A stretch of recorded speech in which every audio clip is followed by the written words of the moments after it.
Assalamualaikum warahmatullahi wabarakatuh. Salam sejahtera. Kali ini kita bertemu kembali pada materi tentang jurnal penyesuaian. Anak-anak, pemirsa, jangan lupa untuk subscribe dan like and share pada materi yang akan kita sampaikan ini. Kita lanjut.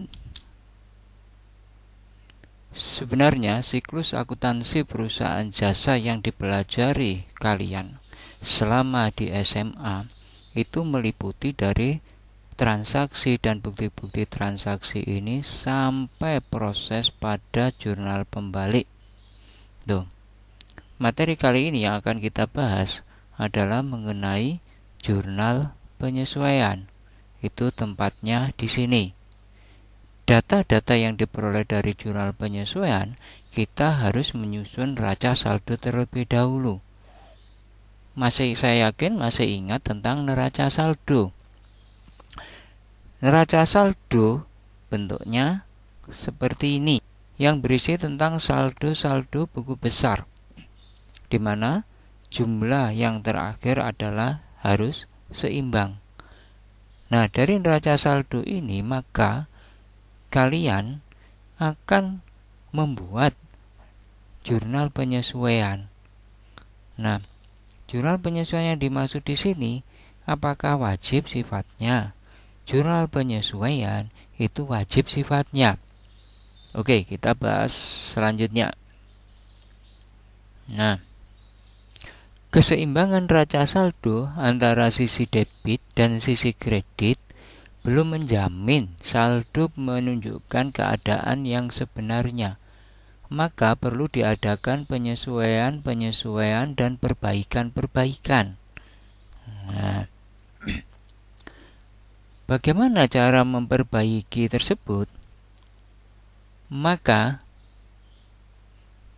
perlu adanya suatu penyesuaian dan perbaikan yang dilakukan melalui jurnal penyesuaian. Kapan dilaksanakannya? Adalah pada akhir periode akuntansi. Kapan periode akuntansi? Periode akuntansi adalah bisa akhir bulan, bisa akhir triwulan, bisa akhir pertengahan tahun, dan yang umum adalah akhir tahun. Kapan akhir tahun? Yaitu dilaksanakan pada tanggal 31 Desember pada akhir tahun. Misalnya, kalau tahun 2020 kini, maka akhir tahunnya adalah 31 Desember 2020. Oke. Apa yang dimaksud penyesuaian? Jurnal penyesuaian adalah sebuah jurnal yang dibuat dalam rangka proses pencatatan saldo pada akun guna menyesuaikannya dengan jumlah yang sebenarnya pada akhir periode. Nah, kita lanjut. Jurnal penyesuaian bentuknya kurang lebih seperti demikian. Nah, ini. Loh, jurnal penyesuaian itu kok jurnal umum, Pak? Iya, jurnal penyesuaian adalah merupakan jurnal umum sama dengan seperti jurnal-jurnal umum yang lain yang kebetulan ini dicatatnya pada akhir periode akuntansi, umumnya tanggal 31 Desember. Jurnal penyesuaian isinya meliputi tanggal, keterangan, ref, debit, kredit. Tuh. Apakah semua akun dalam buku besar atau dalam neraca saldo itu perlu dibuat penyesuaiannya semuanya? Tidak. Hanya ada beberapa akun yang kami sebutkan sebagai berikut. Yang pertama yaitu akun perlengkapan. Yang kedua yaitu penyusutan aset atau aktiva atau harta tetap. Yang ketiga utang beban. Yang keempat piutang pendapatan. Yang kelima beban dibayar di muka. Yang keenam pendapatan diterima di muka. Dan yang ketujuh piutang tidak tertagih. Adapun kali ini pertemuan yang akan kita bahas, kita bahas yaitu 4 dulu di episode pertama. Baru sisanya akan kita bahas ini, dan piutang tidak tertagih. Oke, kita lanjut.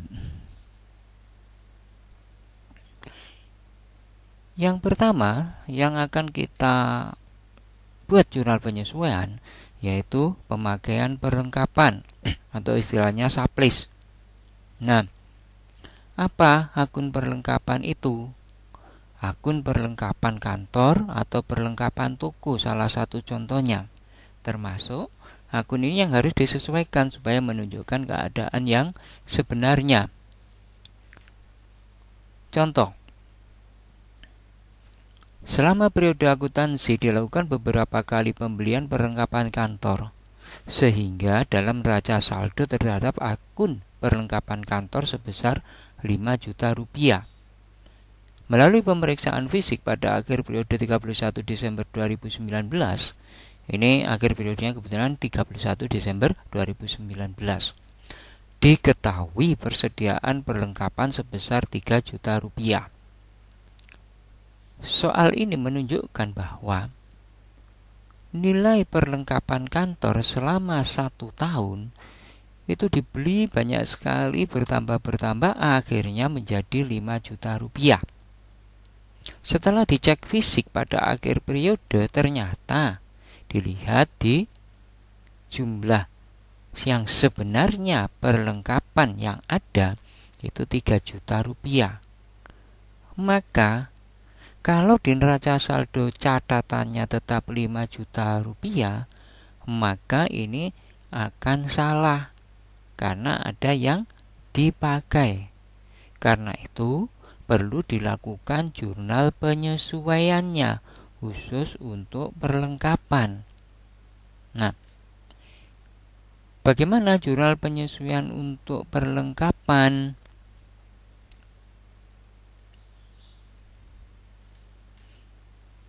Oke. Untuk menghitung berapa perlengkapan ini yang dibuat jurnal penyesuaian, maka yang dicatat adalah jumlah yang terpakai, jumlah yang habis terpakai. Berapa? Yaitu pembelanjaannya sebesar 5 juta dikurangi 3 juta yang ada stok di perlengkapan itu, hasilnya adalah 2 juta. 2 juta inilah yang dibuat jurnal penyesuaian, yaitu jumlah yang terpakai. Bagaimana jurnal penyesuaiannya untuk perlengkapan ini? Jurnal penyesuaiannya adalah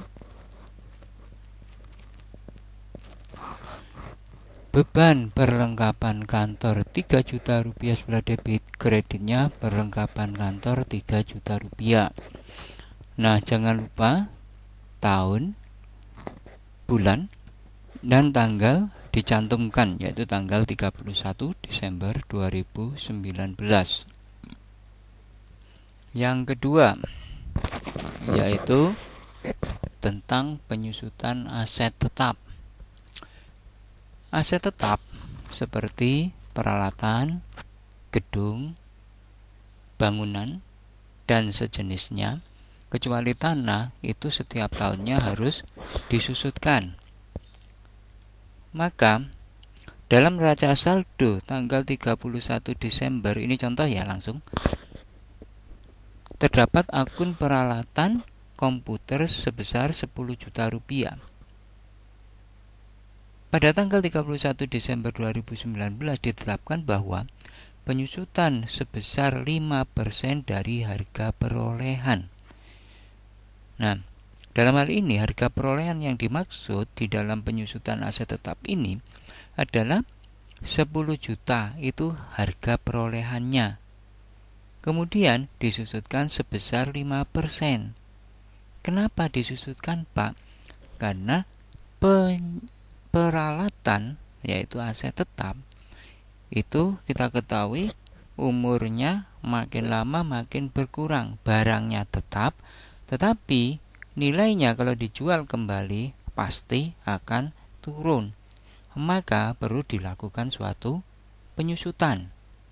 Nah, ini ditetapkan oleh perusahaan, penyusutannya selama 1 tahun 5%. 5% dari mana? Dari harga perolehan, yaitu 10 juta rupiah. Maka jurnal penyesuaiannya yaitu angka yang dicatat adalah angka penyusutannya, yaitu 5% dikalikan 10 juta ketemu 500.000 rupiah. Oke, sekarang jurnal penyesuaiannya sebagai berikut, yaitu yang didebit adalah beban penyusutan peralatan sebesar 500.000 rupiah, kreditnya akumulasi penyusutan peralatan sebesar 500.000 rupiah. Perlu kita ketahui, ini adalah merupakan rumus, anak-anak. Bagaimana maksudnya? Maksudnya adalah yang didebit itu adalah selalu beban penyusutan titik-titik. Kemudian yang dikredit adalah akumulasi penyusutan titik-titik. Apa itu akumulasi penyusutan? Titik-titik yang dimaksud di sini adalah berisi tentang apa harta yang disusutkan tersebut. Misalnya kalau peralatan ya beban penyusutan peralatan, kreditnya akumulasi penyusutan peralatan. Berikutnya adalah utang beban yang perlu disesuaikan. Utang beban contohnya adalah gaji yang masih harus dibayar. Artinya gajinya itu sudah merupakan beban tetapi oleh perusahaan belum dibayarkan. Tuh. Pada tanggal 31 Desember 2019, gaji yang masih harus dibayar atau belum dibayar sebesar 5 juta rupiah. Dengan timbulnya beban gaji, maka perusahaan wajib untuk mencatatnya ke dalam jurnal penyesuaian. Maka ayat jurnal penyesuaiannya yang mencatat timbulnya utang gaji adalah sebagai berikut, yaitu kita buka, yaitu yang didebit adalah beban gaji dan yang dikredit adalah utang gaji sebesar yang belum dibayar, yaitu 5 juta rupiah. Ini juga merupakan rumus. Merupakan rumus bagaimana? Yaitu di sini beban titik-titik dan yang kreditnya adalah utang titik-titik. Ini maksudnya. Kalau misalnya gaji berarti debitnya beban gaji, kreditnya utang gaji. Kalau misalnya sewa, maka debitnya beban sewa, kreditnya utang sewa. Angkanya tergantung berapa yang masih harus dibayar. Istilah lain dari utang gaji adalah gaji yang masih harus dibayar. Istilah lain dari utang beban adalah beban yang masih harus dibayar. Akun berikutnya yang perlu disesuaikan adalah yaitu akun pendapatan yang akan diterima. Akun pendapatan yang akan diterima itu biasa disebut juga piutang pendapatan. Jadi pendapatannya sudah diselesaikan tetapi uangnya belum diterima sehingga menjadi hak bagi perusahaan. Pendapatan yang akan diterima adalah pendapatan yang sudah menjadi hak dilihat dari segi waktu namun belum diterima uangnya. Contohnya itu pada tanggal 31 Desember 2019 masih harus diterima sewa gedung untuk bulan Oktober, November, dan Desember 2019 sebesar 3 juta rupiah.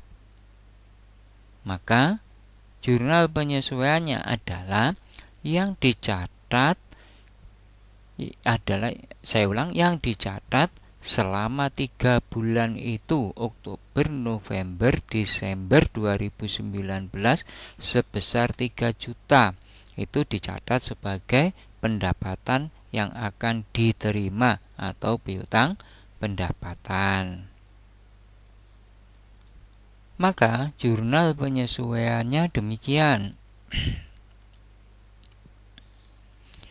Yang didebit adalah piutang sewa, kreditnya pendapatan sewa. Ini artinya piutang sewa itu adalah sama, istilah lainnya adalah sewa yang masih harus diterima. Tuh. Nah, sekarang ini merupakan rumus anak-anak. Pak, maksudnya bagaimana? Kalau di sini sewa berarti ini bisa piutang titik-titik. Titik-titik itu diisi sewa. Kreditnya pendapatan titik-titik. Itu titik-titik bisa diisi sewa. Demikian anak-anak yang sudah saya sampaikan terkait dengan 4 pembahasan jurnal penyesuaian yang meliputi perlengkapan penyusutan aset tetap, utang beban, piutang pendapatan. Selanjutnya tunggu episode berikutnya yang akan kita bahas mengenai beban dibayar di muka, pendapatan diterima di muka, dan piutang tidak tertagih. Terima kasih. Kita tunggu episode yang kedua. Akhirul kalam. Assalamualaikum warahmatullahi wabarakatuh.